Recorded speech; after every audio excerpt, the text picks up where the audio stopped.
Na Twitteru piše da te Karleuša otpratila čiji stav, jeste, otpratila me zbog slike s Editom, ja nisam, ja zaboravio da su one imale svađu neku, mislim, jebi ga, znaš, možda s moje strane nije okej bilo što sam okačio sliku s njom, ali kao ja sa Editom sam dobar još od pre 5 godina, znaš, ja nemam ništa protiv Edite, kapiraš, ali sam zaboravio na to, jebi ga, ne pratim ja sad, nije mi u glavi ko se s kim svađa i ko ima s kim dramu, razumeš, a nismo Karleuša i ja toliko bliski, da ja sad pratim s kim se ona sve svađa, razumeš, i to je to.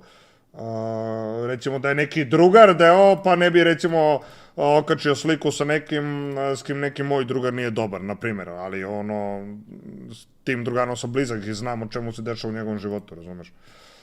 Tako da, otpratio sam ja nju, brate, boli me kurac, tera, pa šta je, jebote, otpratila me kao da sam je izvređao, a ne kao buraz, ja nemam ništa protiv Karleuše, čak i gotivim, razumeš, ono što sad truje i proziva, tero, mene boli kurac, razumeš, njena stvar, brate, ja bi snimio klip s njom, brate, meni je top, brate, imam ja preglede, ona dobije promociju kod mlađe publike, starije, da svi vidite, brate, to je gas, napravimo hype, meni je to top, ali jebi ga, očigledno, ne može da pređe preko toga što sam ja okačio sliku s Editom ne znajući, ali šta god, jebi ga, idemo dalje, brate, radimo.